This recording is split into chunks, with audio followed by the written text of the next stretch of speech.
Hey guys, welcome to the Level 1 Mechanics and Toolkit Workshop. Today Jamie and I are going to go through our packs and show you what we carry as mountain bike instructors. The goal of this session is to not necessarily show you or tell you what you need to carry in your pack every time you coach or guide, but to just show you some examples. So what you carry in your pack in terms of mechanics and tools, it really boils down to who you're teaching, where you're teaching, and the type of terrain that you're in, how far, how long you're teaching for. So try and think of today as just a couple of examples to give you guys as instructors a bit of a baseline to compare your own toolkits to when you start teaching out there.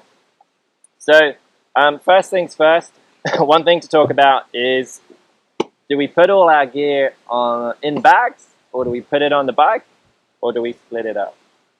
So for me, the last couple of years, I've been putting more and more things onto my bike, partly because I teach full time.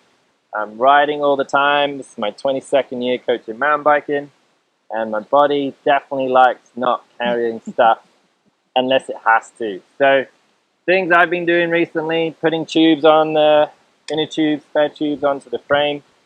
Got this cool piece from 1UP Components. So it's a pump, really good quality pump. And then inside here we have the tool. Ooh. And this has a ton of tools in it. I've got a little multi-tool in here with your usual Allen keys, screwdrivers, spoke keys, a chain tool in here. It even has tie levers. And then you can unscrew this. And I've got some tubeless valve, brake pad pins, some bolts. So sort of some extra additions in there. And then we even have a plug. Some bacon strips. Bacon strips for the tubeless tires there. So this is one option. Is that something to think about? Is how much you ride, how much you coach, and whether you want to spread some of that weight between your backpack and the bike. What do you do, Jamie, for putting things on the bike or putting things in your bag? I definitely like to split it up as well. I coach a lot of youth programs, and sometimes, depending on the age range, I may have students in my group that some have 24-inch tires or wheels, some have 26-inch wheels, and then I like to carry at least one tube strapped to my bike, and then I'll have a couple other size tubes in my pack, depending on the age range. So definitely splitting up the tubes to the bike and the pack helps to decrease the amount of weight that I'm carrying on my back.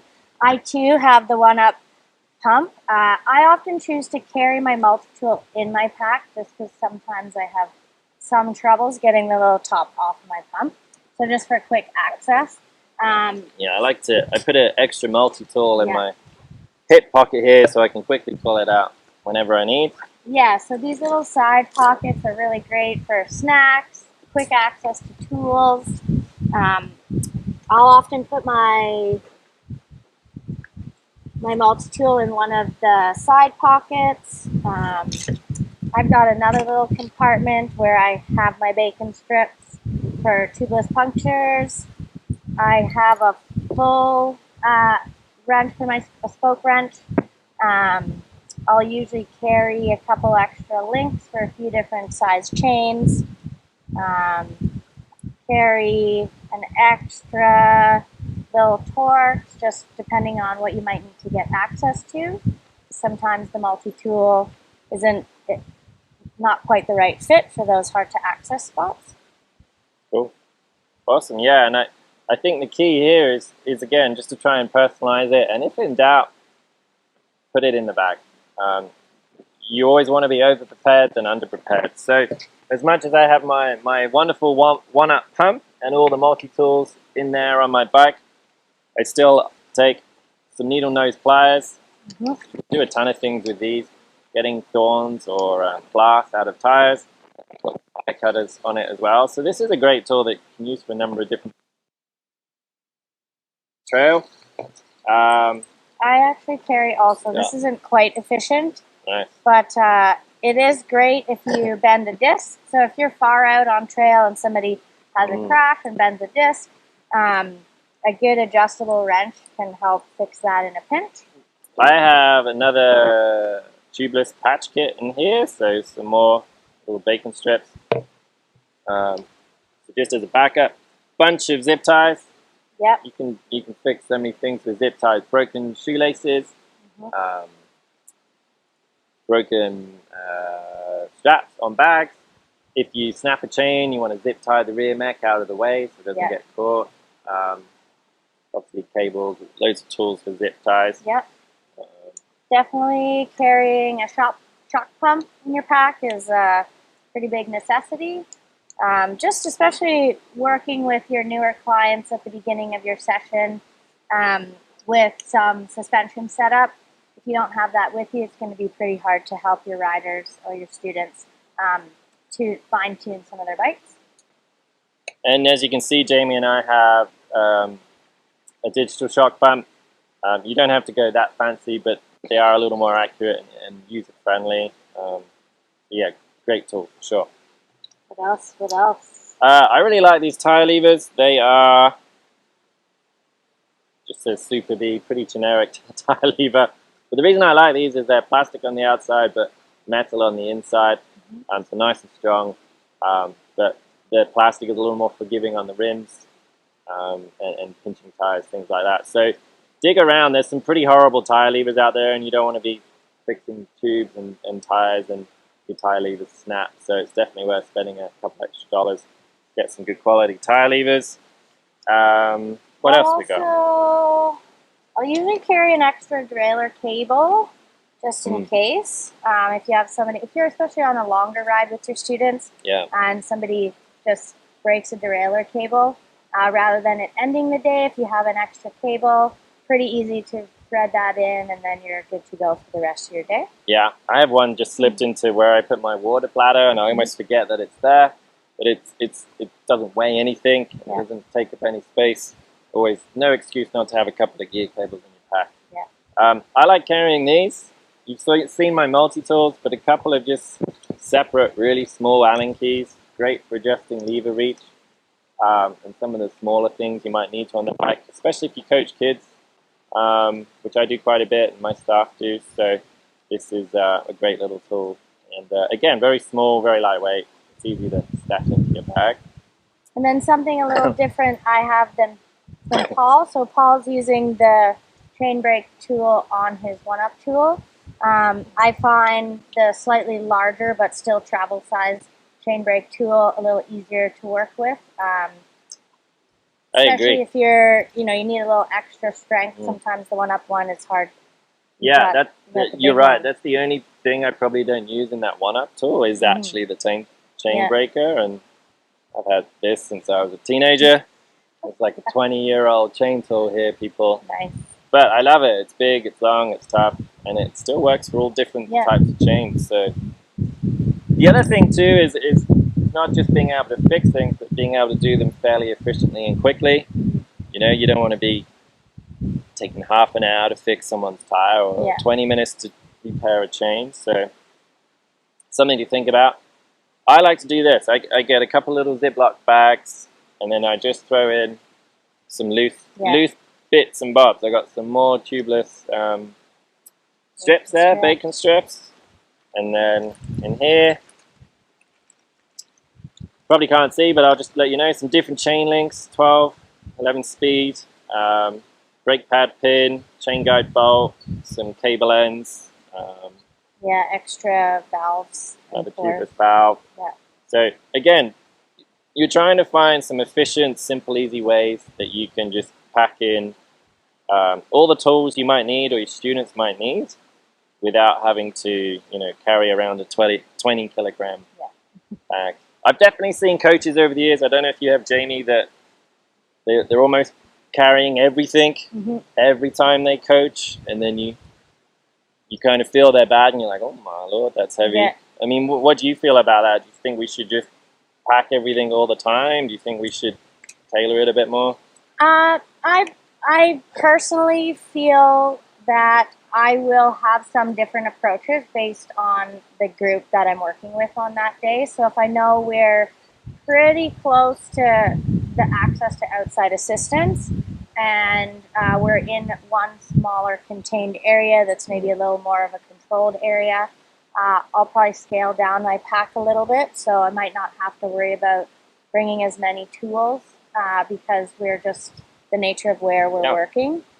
And I also try to, with the more advanced riders, you're trying to instill a little bit of ownership in your students as well to carry some of these tools with them, so that you're empowering them on learning how to work on their own bikes, and so that they can start to understand what they should be bringing on their own. Totally. Like the kids camps I run, we have all the kids carry their own tubes, a multi-tool if they have it, and some tire levers as sort of a bare minimum, and then the coach isn't having to carry 5 different sizes of tubes, and we've got some spare brake levers as a backup. So yeah, I think that's important to consider, is who you're teaching and where you're teaching. And for me, I'm probably similar to you, Jamie. Like, I tend to sort of take things out of my bag or add things based on the risk and who we're teaching and where we're going. On some of the backcountry stuff we've done, bigger missions, we might even go so far as to put in an extra rear mech or an extra tire, those kind of things. But for level 1 instructors teaching beginner to intermediates, you probably don't have to worry about going that far just for now. Great. So we've got any other tools we got hiding here? Just my last little tool pocket. We just have a cartridge. CO2 cartridge. A little bit quicker if we can. And this is my favorite one. This is my last sort of tool that I have is I don't know if you can see it, but it's just an old piece of spoke. It's an old spoke that I've cut and bent, and it really helps when you're splitting and rejoining chains. So again, weighs nothing, takes up no space, and this is a great little tool to make chain repairs way quicker and less messy, apart from anything else. Even with the new derailleurs and the clutch and some of the SRAM mechs that lock the pulley wheel, but this still helps. Okay, so that's kind of what's in our toolkit, but the last thing to talk about is there's no point carrying all these tools if we don't know how to fix them. So what would be what we'll do now is just go over the list of expectations we have for you guys as level 1 instructors. So maybe I'll go through some, you can go through some, we'll see what list we'll come up with. So some of the obvious ones is a level 1 instructor should be able to fix a flat tire. Fairly straightforward in a reasonable amount of time. Sticking to the wheels, maybe tighten and loosen a spoke. You don't have to be a wheel builder, but if there's a wobbly spoke, you've got a spoke key and you can tighten it up. If you don't have a spoke key, you can always use this guy as backup, the little adjustable wrench. Cool. I would say, even keeping with the tire, understanding how to use the tubeless puncture kind of repair kit, so using those bacon strips, so not just having them in your pack, but knowing how you would insert that to keep your rider kind of rolling. Absolutely, yeah. I've definitely seen a few people the last few years exploring tubeless tires and things go wrong, and well, it's okay, I've got this, and then they don't know how to use it, so we end up putting a tube in. If you have the tools, know how to use them. So wheels. Other things would be brake pads. I think a brake pad. I think that's a reasonable expectation for level 1 instructor. You should be able to recognize the brake pads are dead and maybe swap them out for some fresh brake pads. And chain braking, so breaking the chain, reattaching it. That's another kind of basic expectation as a level 1 instructor. Good tip for that. If you're not sure how to do it, grab your chain tool, grab an old piece of chain. I'm sure the bike shop will give you an old piece of chain if you need it. Grab a drink, sit in the sunshine, and just practice splitting and rejoining a chain. It doesn't take long to get a feel for it. The other thing with mechanics too is just to point towards there are some great videos on YouTube for learning how to fix parts of the bikes or reinstall bottom brackets. You can go as deep as you want, install or clean a headset. Lead your brakes, loads of stuff. So YouTube has some funny videos for some funny things, but one of the things I see that's consistently good on there is sort of the mechanics side of how to fix bikes. Other expectations, talking about the headset, should be able to tighten and loosen a headset so we don't have that sort of wobbly, knocking front end. Yeah. Adjusting levers, yeah, things like that as well. Maybe even understanding how to use the barrel adjuster on your shifter. absolutely. If anyone doesn't know what the barrel adjuster is, Paul's got one. I unfortunately don't have cable shifting. I mean, not unfortunately, but so on a regular derailleur shifter, you'll have a little adjuster knob that can loosen or tighten the derailleur cable. So that'll help you to make adjustments on your students' bikes if they're having some skipping or maybe it's not shifting from the harder gears into easier gears. Yeah, and learning about that cable tension to make the rear mech shift up quicker or shift down quicker. Again, there's some good resources out there to learn how to do that. Other expectations might be just truing a bent disc rotor. So if that does happen, again, this guy comes in. This guy is useful for a lot of things. Doesn't have to be perfect, but again, just so your student can get home. And that's the key thing with expectations for a level 1 instructor is you don't have to be a great biomechanic, but you do not have to use these tools to make sure you and your students' bikes are safe, they're comfortable to ride, and if something happens, we can get home safely and ideally maybe even just continue with the lesson or continue with the ride, but at the very least we can ride out and get home safely. Yeah. I think as an instructor, it's important to know that when you show up with all these tools, that's also helping to increase your credibility with your students. And the last thing you want to do as an instructor is not be prepared for some of these basic incidences that could occur on trail and having to cut your lesson short. Absolutely. I think the final thing to mention is just any of the stuff that you might go through in a bike setup session. You can see that in the bike setup workshop video. You know, that would be a reasonable expectation for a level 1 instructor to do. So we've mentioned a few of those already, the brake lever setup, tire pressures, stem height, saddle position, suspension setup with just sag and rebound. So dig into that stuff. Before you come to the level 1 course, do some reading, ask a friend, watch some videos, and make sure you get that education so that when you come to the level 1 instructor course, your bike is styled, it's set up, but you're also in a place where if something happens during the course and after the course, you're able to fix those things and continue on your way.